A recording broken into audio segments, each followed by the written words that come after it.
Good morning. Morning. Good morning. Oh, and in case I don't see you, good afternoon, good evening, and good night. I talked to somebody at work yesterday about this movie, and they were like, yeah, I kind of don't want to watch that movie because I would feel like I would be really paranoid watching it. There was a lot of movies that came out around this time that deal with these concepts of like, you got to question things around you. Especially in the US, people were looking at their own lives. There's got to be more to the world than just this kind of like day in, day out, like I'm going to my job type thing. Hey folks, welcome back to the Film Nuts Podcast. I'm your host, storyteller, and filmmaker, Taylor D. Adams. Thank you so much for joining me today. So this episode should be a lot of fun. I say that about all the episodes, but I really, truly feel that way about what is coming today.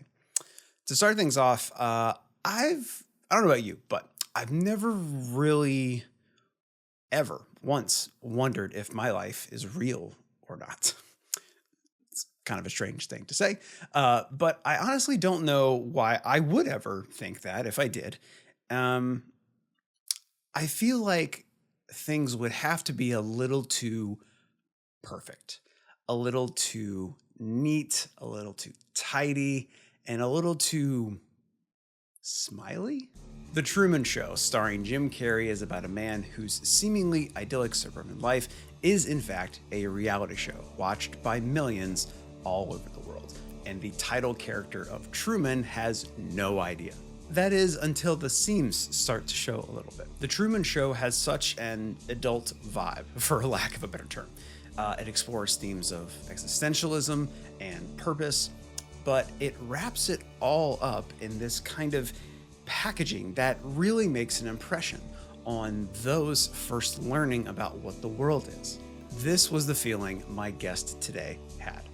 Derick McDuff is a podcaster and writer who cites The Truman Show as basically baby's first existential crisis. Derick is a lover and student of film and television, so for this film to be ranked one of his most loved, that comes with high, high praise. Derick and I talk about the film's science fiction roots, cheesy product placement, and is there a God? So, one ticket to Fiji, please. Here's Derick McDuff talking about The Truman Show on the Film Nuts Podcast.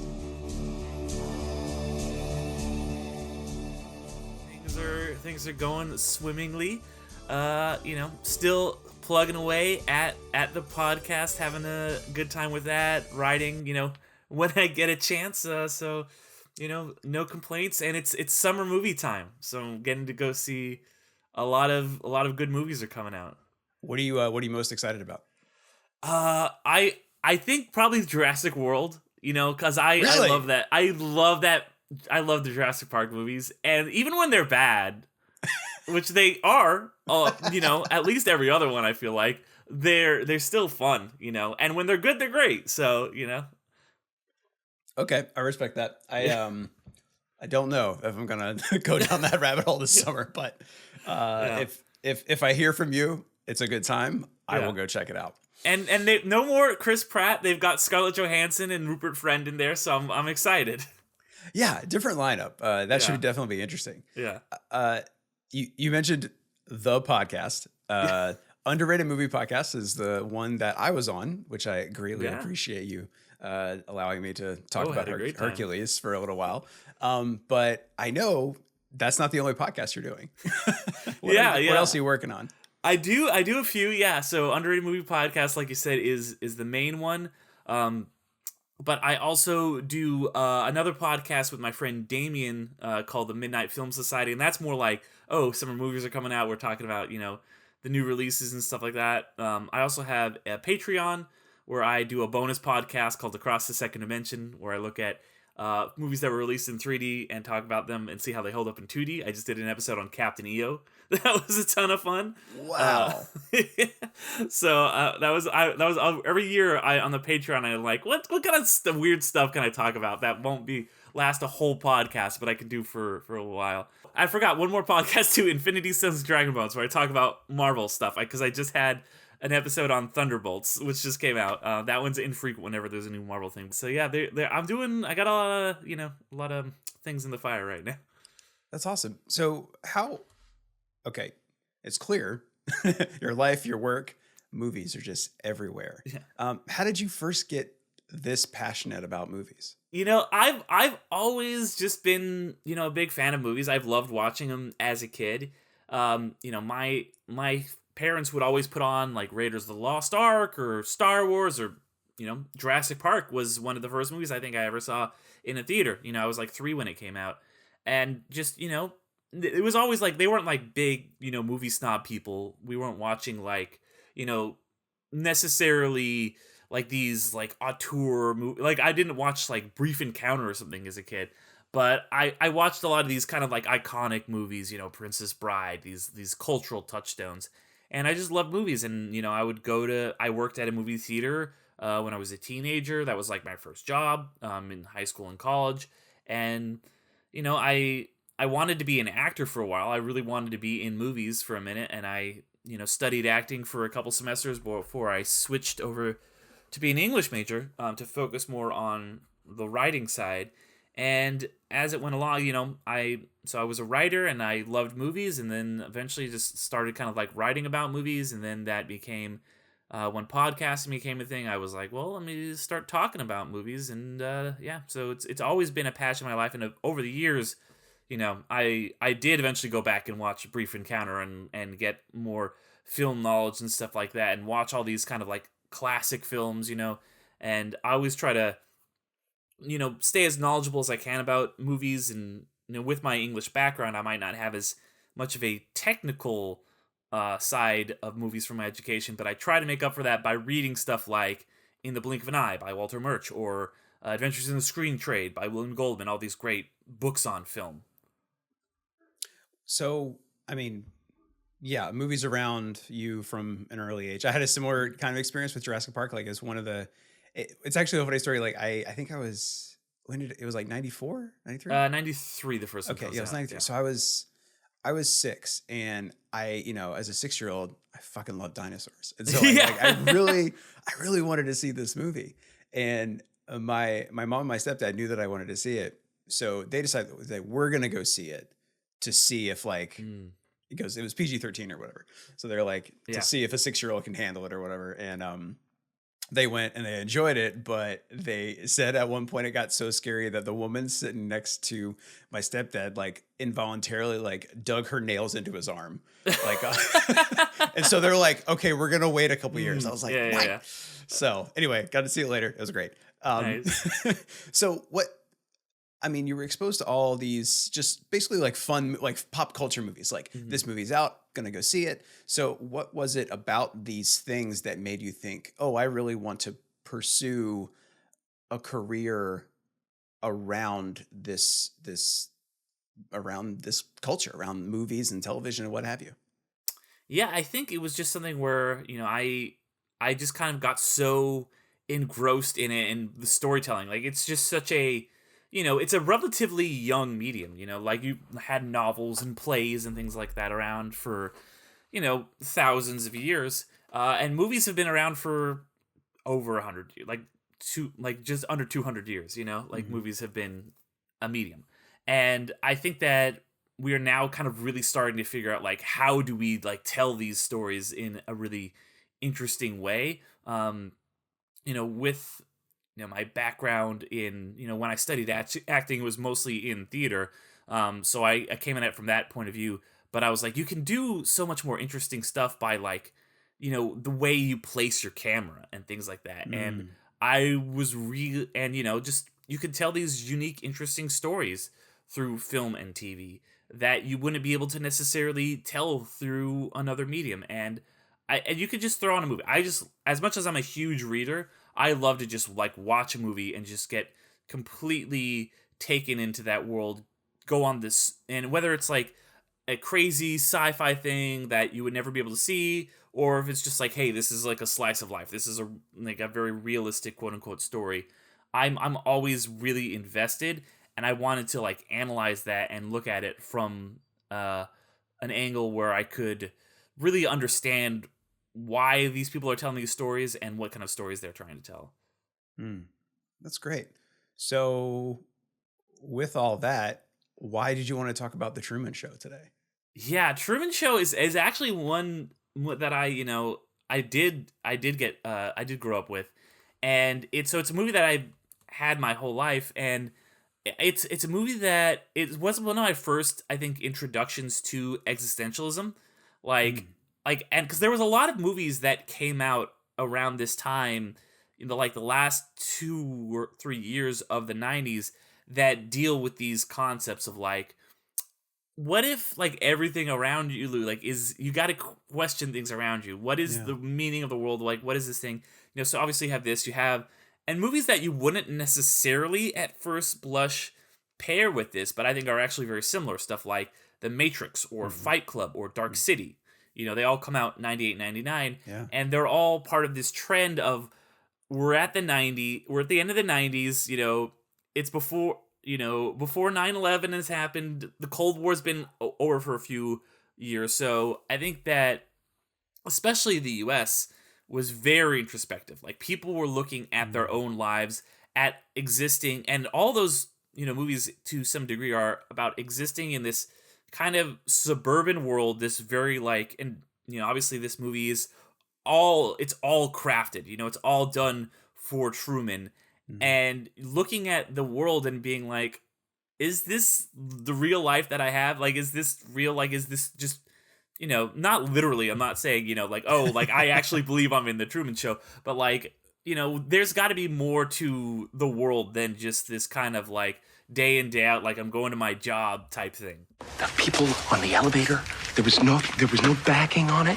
I looked out, there was people there, and on the radio, on the way to work, starts following me along, talking about everything that I'm doing. You know what I mean? No, Truman, look, this is one of your fantasies. I think this is about my dad. Your dad? I think he's alive.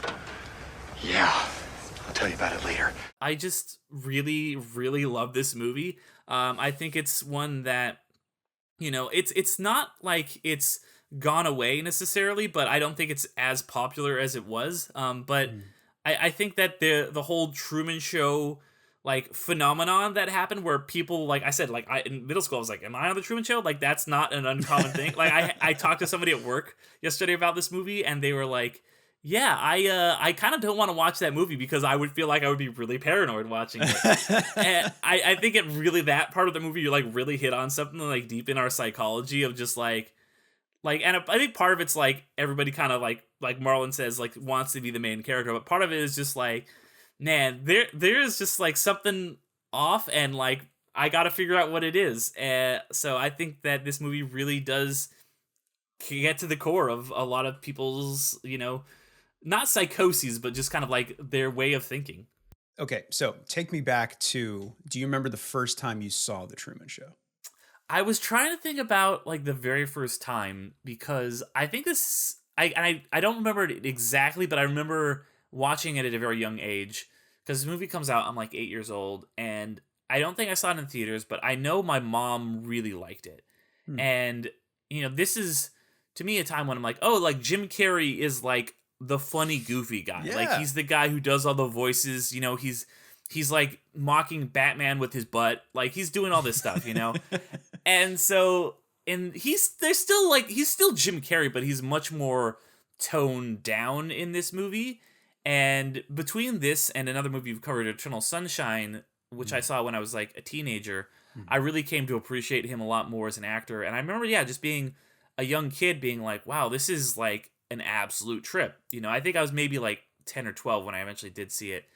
And thinking about it was kind of Davy's first existentialism. This is it was introducing me to all these concepts at a young age about thinking about the world through a much different lens. And just, I remember, my mom loving it, my dad liking it, and I was really just very engrossed watching it on my, full screen, tube TV. Mm-hmm.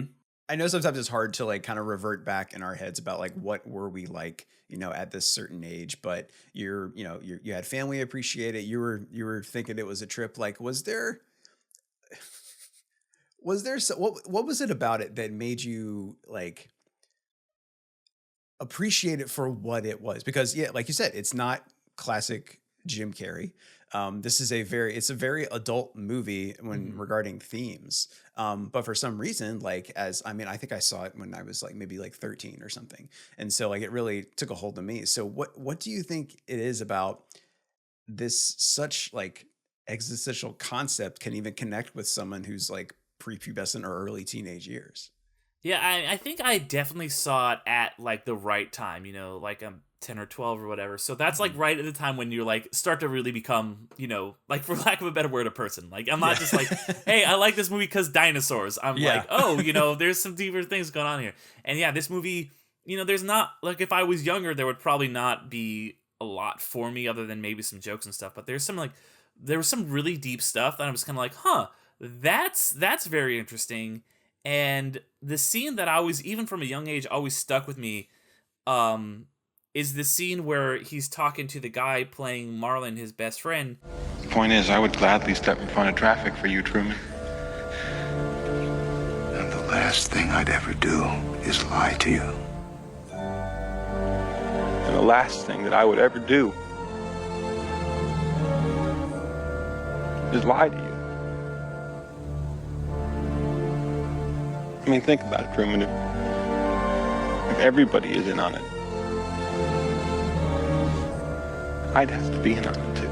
And it's such a heartbreaking scene, and he's giving such a great performance, and you're like, okay, well, you want to believe him. At the same time, you're cutting, and this is the first time this really happens in the film. You're cutting to Christoph just like in his ear, which I don't know how he's talking to him. That's a whole other thing. Like, but he's like telling him exactly. He's like feeding him his lines, and it's just like such a betrayal that like I was just like remember as a kid being like, wow, like this moment which should be like this like beautiful moment between the two of them and is like about it not being fabricated is completely fabricated. And that really had a big impact on me. And I just remember really being interested by, you know, the whole themes and the actings. And like there was a while when, you know, as a kid, as like a young teen, like I was just like, well, what if I'm on the Truman Show? Like what if like that's the thing, you know? Like because like you know you watch that movie, you're like, you never know, they could do it. Mm-hmm. Yeah, like we can't question the technology of how this how the Truman Show is made because there's a lot going on that I'm like, where is the camera? Is it in a button? Like what? Yeah. What's happening? It's either the most obvious thing ever where he's like, there's like a neighbor holding the trash can, or it's just like whatever, like just go with it. Yeah, we can't question it, and I think that's what's really fascinating about this film too is that it's simultaneously showing us a fictional story about Truman, but it's also a movie about the fictional story of Truman. So there are these like meta levels that are interesting to poke at, but you can't question too much of like where is the line between the two. I think, but yeah, that scene you were talking about with his friend Marlon is it's a heartbreaking scene, and what's fascinating is like for me at least, I'm watching this scene. This was I rewatched it obviously for our chat, but I think it was only the second time I'd seen it. I hadn't seen it in a very long time. So I was watching this and I was like, I mean, I know how it ends. It's an iconic ending as well visually. So we're aware of it. But I'm thinking, and I'm watching Marlon say all these things, even though they're Christoph's words. And I'm believing him, even though I know it's not real. And so a part of me is like, what if like the guy that's playing Marlon actually does feel this way? Like how blurred is the line between truth and reality? And I think one thing that breaks it is actually the prop that Marlon always has with him is beer. He always has a 6-pack of beer or at least a can of beer. But the product placement in this film of these fictional things really is funny. Yes, it's very, and like this movie feels like it predicts a lot of things like from like the product placement in this, where there's just because it's like a clever word, like, well, how would you have the show without any commercials? It's like, well, product placement. And now I always said that was the thing before this movie comes out, but it's become so prevalent now where it's like you watch a Transformers movie and like a Mountain Dew vending machine gets turned into a thing, Yeah. But it also, like, with reality TV, like how like reality TV was not really that a thing. Like, I guess there was like maybe The Real World comes out like the year before. Yeah, and I think Survivor hadn't come out just yet, but it was like the next year. It was close. So yeah, this is our kind of like predicting. So you watch it now, you're like, wow, they really did know it was coming. And I love that talk about Marlon, who's played by Noah Emmerich, who is great. Like he's always like the best friend and stuff, but he's really fantastic. And I think he's so like the way he does his like beers and his product, where he just kind of like is like, Truman, that is a beer. Like he's it's funny because I think he's playing a good actor who is able to naturally work in product placement. And then Laura Linney, who's a good actor, is playing a bad actor as like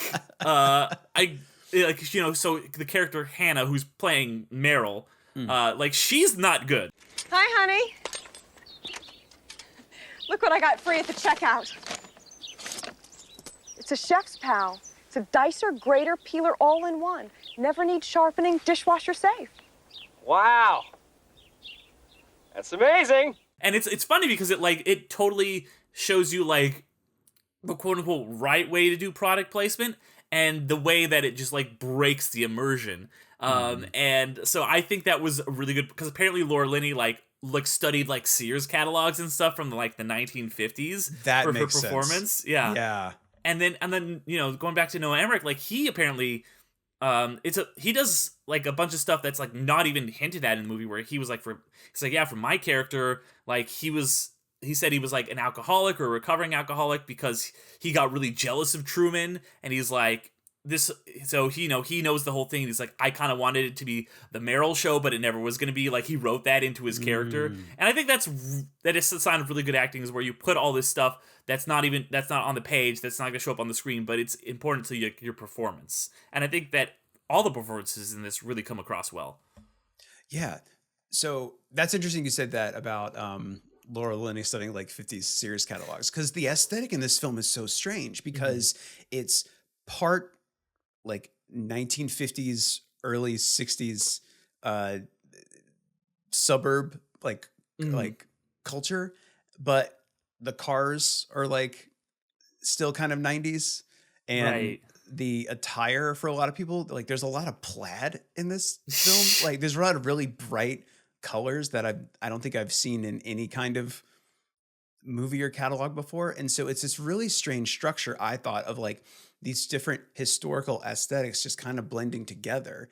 And I don't know if I'm reading too much into that, but I couldn't really place like why they chose, like it seemed like they were choosing styles from 3 different decades over the course of maybe half a century and trying to fit them into one another. And I wasn't really sure how to read that, but like I was just struck by this film is gorgeous, but none of it makes sense to me. Like nothing was fitting together.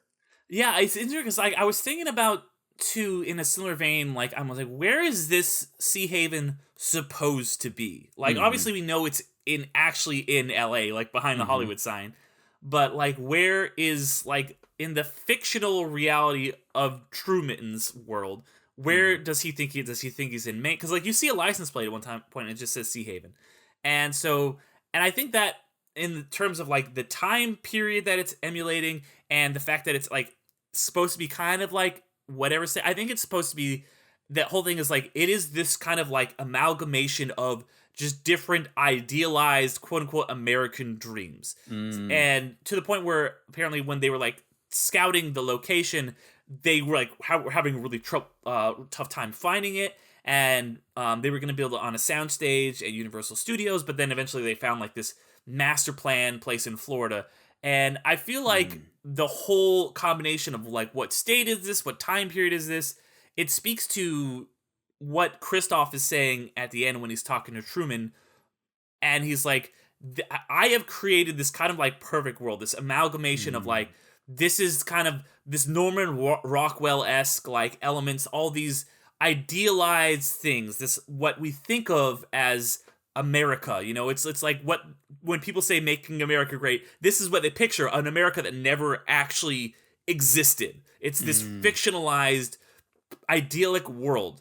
And like all those other movies I mentioned, where it's like The Matrix or, you know, Dark City, this fictional world that's been created for these people, things are not quite right. You're starting to realize that it's wrong. And over the course of the movie, Truman realizes, like, no, this is messed up. This is fucked up what's happening to me. I need to break out and get to the real world. And I love that at the end, you know, Christoph is like, stay here. I've created this kind of quote unquote perfect world. The real world is the one that sucks, you know? Like, this is where you should stay. I was watching when you were born. I was watching when you took your first step. I watched you on your first day of school. The episode when you lost your first tooth. You can't leave, Truman. Please, God. You belong here You can do it. with me. And I love we never get to see Truman out in the real world, like running around being like, oh, here's you know, like a street, like, you know, you don't have that scene that you would have in a lot of other movies. It's just he just leaves and he's out in the real world and leaving behind this fake amalgamation of what we think the world should look like. So from a metaphorical standpoint or allegorical, however you want to phrase it, what is Christoph in this movie? I think Christoph is God. I think because, you know, like he's like, there's even that beat at the end when he says, Truman, I am the creator of a television show. Like, he leaves an intentional There's that pause. beat there. There's that pause there. And so he's kind of like always looking down on Truman, like literally, like he's in his like little thing in the sky, and he's cultivated and created this whole person's life, and he's controlling it, and he's literally like putting the fear of God in him, like, you can never escape, you've got to stay in my thing. And I love that he's, you know, it's kind of this, it's really great because I feel like the movie with Christoph and Truman is kind of giving you this whole thing about, like, is there free will, right? Because Christoph is kind of like, yeah, he could leave anytime he wants to, if he really wanted to. At the same time, he is doing everything in his power to make sure that that never happens, to the point where he almost kills him when he is about ready to leave. Give me some lightning. Again. Hit him again.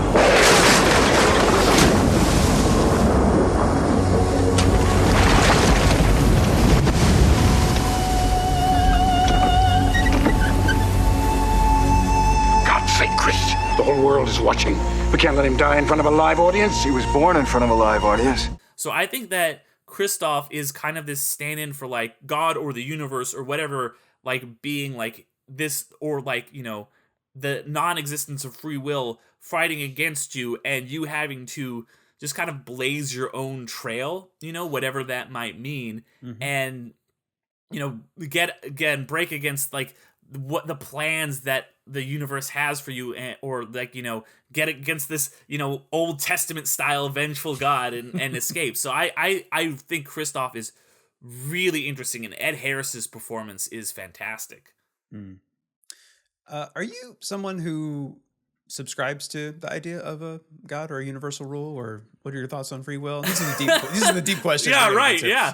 So I was definitely, like, raised religious, like casually religious though. Like, I'm like, because, like, my parents, like, my mom was raised Mormon, and my dad was like born in, like, the South, so both from very religious upbringings. And so I felt like they were kind of like, well, we gotta impart this onto our kids, so we'll go to church sometimes, you know. So it was like, and it was, I always think of when I think of how religious was I think of that scene in 40-Year-Old Virgin when Kat Dennings gets in trouble and her mom's like, we're going back to church. Like, that's about the level of religion that I grew up with. And I've always kind of, that stuff has always stuck with me. but I don't necessarily believe in like a dude in the clouds like looking down and being like, all right, dude. But I believe there's something out there, right? I believe there's some kind of higher power. There's some kind of, you know, I don't want to call it destiny or whatever, but that there's, you know, there's some kind of, you know, not necessarily order, but some kind of like something in the universe that keeps it going. And some people might call that God. Some people, like other religions, might interpret it a different way. I think that we all kind of look at it through a different lens. But I'd say I'm kind of agnostic, where I'm like, I don't know. Seems like there's something out there, but maybe I'm wrong, you know? Maybe people who think there's nothing out there are right. Could be. Maybe somebody who has a completely different idea is right, you know? So, yeah. And ultimately, when it comes to free will, I think we do have free will, but I think that it's something where it's like, you can maybe predict what someone's going to do, what things are going to happen, but I don't think that necessarily takes away from free will. And to kind of talk about another show that, you know, we talked about maybe doing, but we didn't. Like, there's this whole 5th season of Lost where it involves time travel in a really interesting way that I think asks you, is there free will or is it predetermined? And I think, you know, you can kind of maybe be both, although that sounds contradictory. That's kind of what I believe. What kind of were you inspired at all by this film, kind of from the filmmaking standpoint or a film analysis standpoint? Yeah, I would say I was definitely inspired because, you know, this movie has so many interesting and deep themes, and I was like, I really want to analyze this. And that's one of the reasons when we were talking about like, what would you like to talk about? You know, it's always been one of my favorite films, you know, from right when I saw it. And it's one that I've never gotten a chance to talk about before, you know, like I've guested on a ton of podcasts. Obviously I have a few of my own, and I've never gotten a chance to talk about the Truman Show or, you know, analyze it in any in-depth way. And so I was like, well, this would be a really good shot. I was definitely really inspired. And so it also, I think, does a lot of smart stuff. Like, it inspired me from like a writing perspective, where looking at the script process for this, and, you know, obviously Peter Weir is, you know, very involved in how this comes together. He's the director, but he didn't write the script. Andrew Niccol wrote the script, and looking at the development of it, how it starts as like kind of a very more sci-fi-esque script, and he just went through like dozens and dozens of drafts to get to where it was today. And I think that the sci-fi stuff is really cool. Like, you know, that would have been interesting. Like, you get something similar with Dark City, but it also, I think, is a really good exercise in how can you take this kind of big existential, on its face, something that should be a sci-fi concept, and more or less ground it in reality and give you those same existential themes and these themes of like God and like free will and destiny and, you know, your life being all a simulation, and have it be grounded in 1998 Los Angeles. Mm-hmm.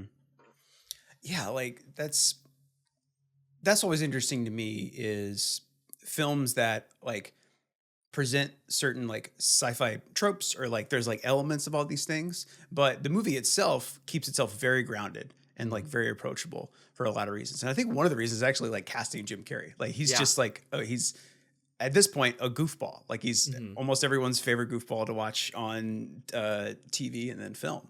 And I think he does a lot of work trying to like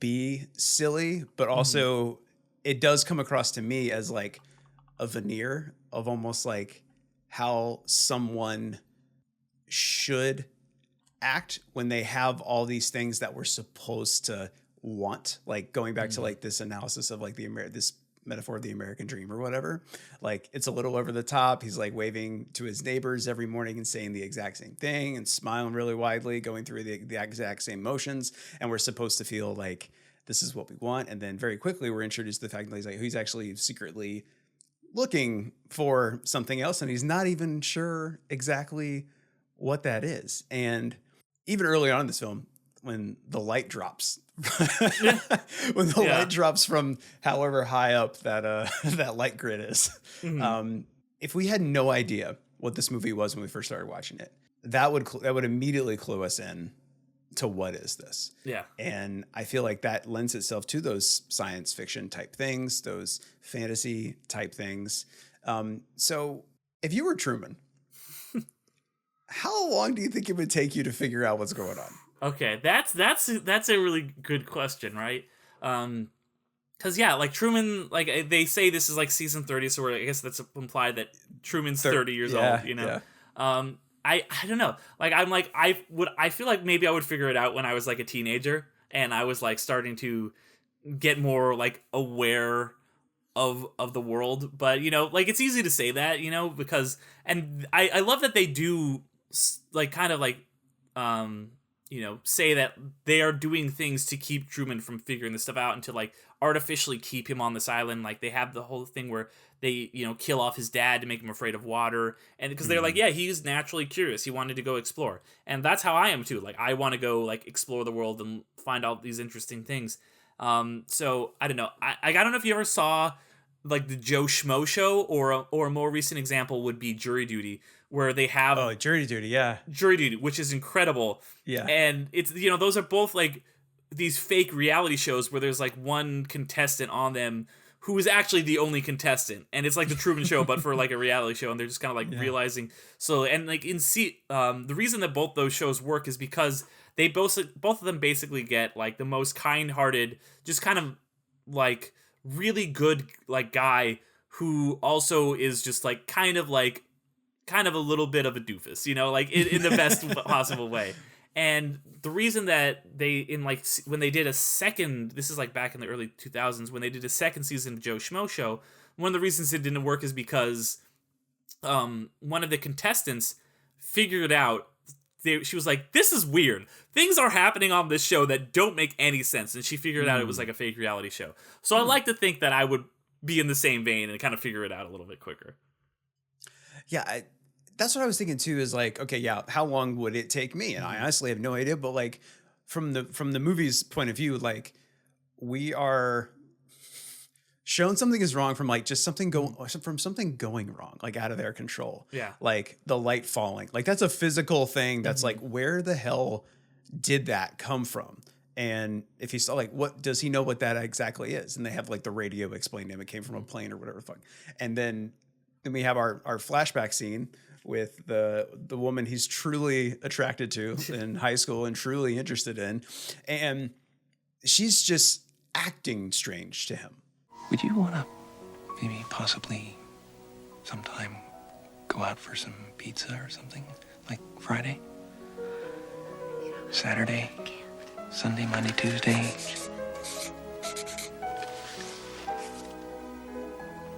We have finals tomorrow. Yeah, I know. If we don't go now, it won't happen.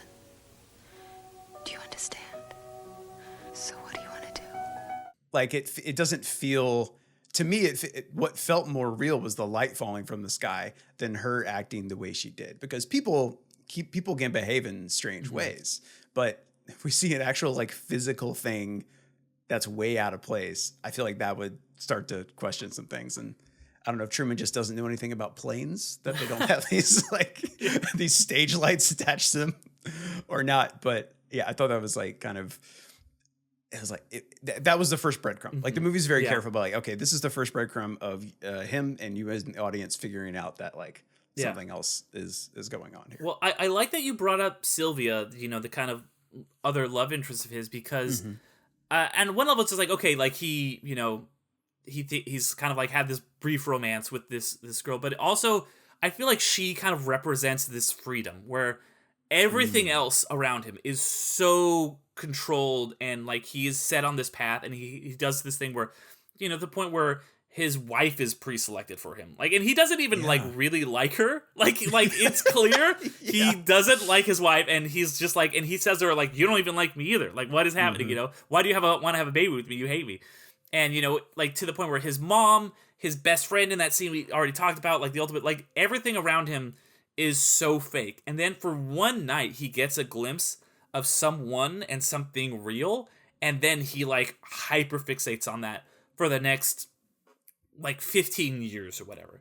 And obviously like there's the other things that kick this into motion, but like I think that he's always kind of had doubt because of that night, and because for once in his entire life something was real, and to the point where I love that when, you know, the other extra kind of like rolls up on the beach in the car and like drags her off. He's gonna lie to you. Watch this right now. I really would like to know what's going on. She has episodes. What? We tried everything. Hypnotism, everything. don't Shock listen to him, therapy. Truman. Don't worry. Don't Truman. worry. You're not the first. You're not the first. Truman. She brings all her boyfriends down here. What's he saying? Truman, he's lying. Get out of here. Come on, find me. Don't worry. We're going to see you in Fiji. school. Fiji. We're moving to Fiji. No. Fiji.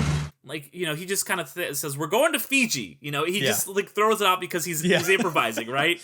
And Truman like like it was just some random thing he said, and he's like, want to go to Fiji? Let's go to like, and you know, so I think that, you know, Fiji becomes this thing of like, Fiji and Sylvia become this thing of like, I can get out. There is this other world beyond something that I'm seeing.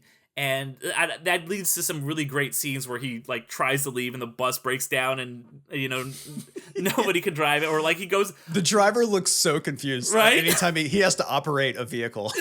It's so good. And then I think one of my favorite things is too when he goes to the travel agency and like all of the posters on the walls are like, you're gonna die. Like the best is like the lightning strike hitting the plane is like, it could happen to you. I know, guys, so funny.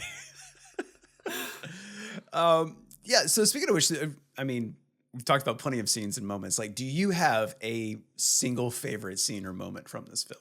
I think so. Those are all great. I think the best scene is the last scene, right?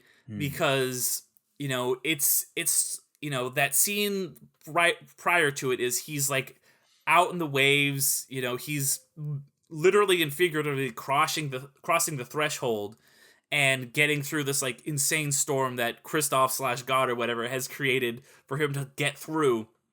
And then finally that breaks and he's like free. And then the boat just like hits the wall. It crashes through and Truman's like, what is this? You know? And the music the swelling music just cuts out. And you see him kind of like look and see like the world, like the end of the world as far as he's concerned. He's like, what is this? And he's trying to like break out. The music comes back in, and then you have that whole exchange with him and Christoph where he's like looking up in the clouds, and like that's once again it's like you cannot ignore the metaphors there, and he's like speaking to this voice that is coming down to him, and he just chooses to leave.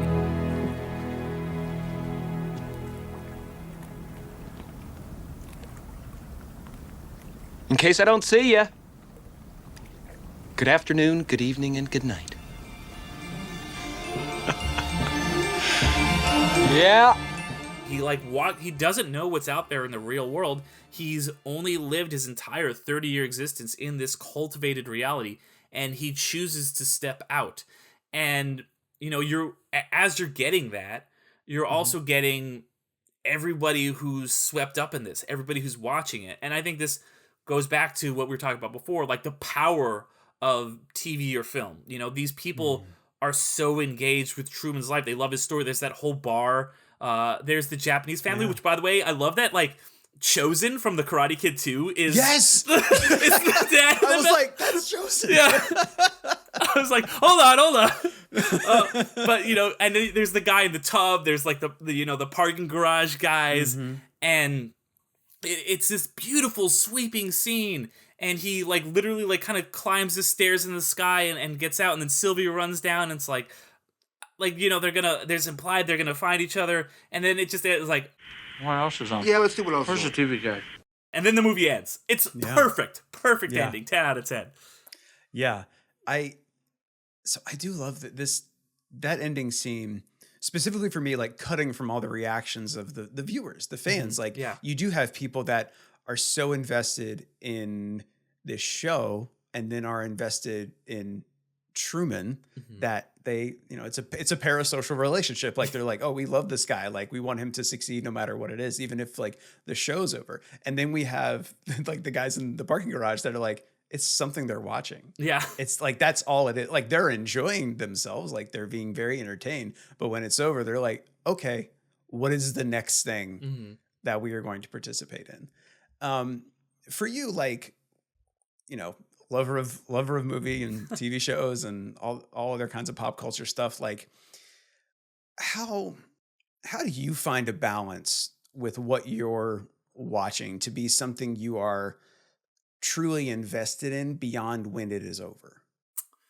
Ooh, that's a good question, because I do think that like things should end, right? Like series should not just keep going on in like, you know, to infinity, and just like, you know, at a certain point the story of this character or this, you know, place or whatever has to end. And that is something I think about. It's like, okay, like is there like more to think about with this, like you know, or is this like a contained thing?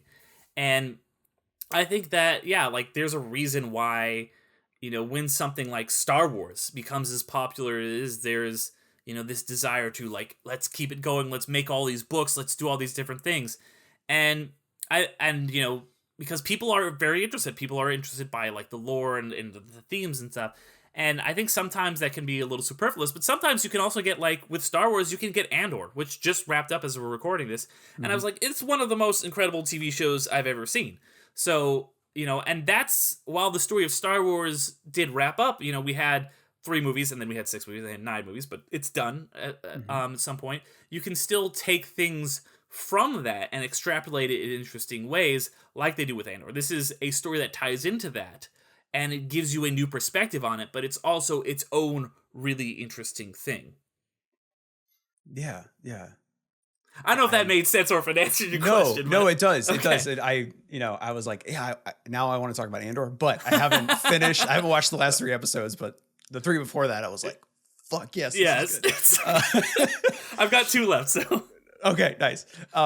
So I'm thinking a lot about the actors playing actors in this film, and like, what are they doing when the camera's not rolling? Like when they go home, where do they go? Are they going to their homes that are in the Truman Dome? Because we have a scene where he tries to get on an elevator and there's like extras and someone taking a smoke break like behind the fake elevator. So I'm thinking about all these people that are kind of in this movie and how these actors that are actors in the movie, thinking about how they're behaving when they're not around Truman or not focused on on being on the Truman Show. And it got me thinking about just how we behave when we're on camera. And the word authentic is really overused, but that's kind of what we're talking about here, is this authenticity of the people that we are witnessing. As someone who hosts and is on multiple podcasts, you give, you know, multiple panels. Is what we're seeing right now, is it the real you? That's a good, because I think, you know, as something, like I said, I have a background in acting, and I think that subconsciously or not, like, you're always kind of like not playing a part, but there's certain things about yourself, like whether it's like on a podcast or, you know, at work or however you want to do it, that you're always kind of presenting. And I don't think that necessarily means it's not like the real you. It's just there's parts of yourself that you're not necessarily always showing. Like I always think of, you know, one day at my day job, I was like doing like an announcement, and I was like, "Hey, the store's gonna be closing," and one of my coworkers was like, "Oh, you're just your podcast voice. That's your podcast." And I was like, "Oh," but you know, and it was reminding me of something you were saying earlier, because obviously there's all these actors on the show. The one person who isn't an actor is Truman, but he is still performing in a lot of this, you know, when he goes into his job, when he's around his wife or anything. And, you know, different people get different levels of authenticity. Probably the most authentic he is around anyone is with Meryl. He's like the one person who's kind of like really confiding in. But I don't think even then he's like, you know, fully himself, because it's like you said, like he does that like, hey, like affable, like good afternoon, good evening, and good night, you know, like that whole thing. But then, you know, and he's doing his kind of more Carrieisms at that point. But then there's the times when he's just kind of like by himself and he's like ripping out the magazine. He's like trying to, when he thinks, you know, in these moments where we all have, where we're like, we are truly alone, we are our quote unquote authentic selves that nobody in the world might ever see. Maybe our partner, if that. But he's definitely not Truman's not letting his partner see that. But he's just his real, authentic self in a moment that he thinks is just his own. And that's why I think, in the fiction of this, why people are so invested in Truman is because you do get to see those moments of him being his real self, not putting on a performance, not doing his shtick at all. He's really being his true self. And I think that people love authenticity. And, the fictional viewers of The Truman Show are really eating that up. So I think, yeah, this is the real me, but it's a part of the real me.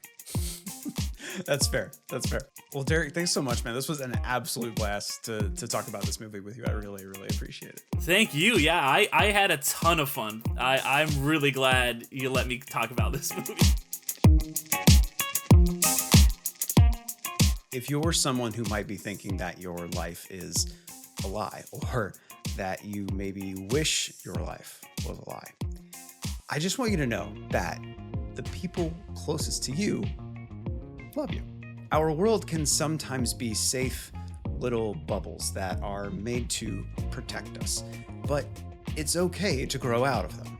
But even if you have the desire to move on or out or just grow beyond it, just know that the love of those closest to you will always be real.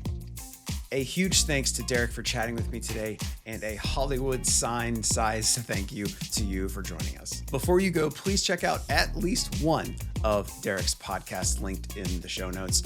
You could start with Underrated Movie Podcast. That's the one I appeared on to talk about Disney's Hercules. And I produce all of these episodes out of my own pocket, but I do have some awesome patrons, and you could be one of those too. For more information on supporting the Film Nuts podcast, as well as how you can get some cool stuff in return, check out patreon.com/filmnuts.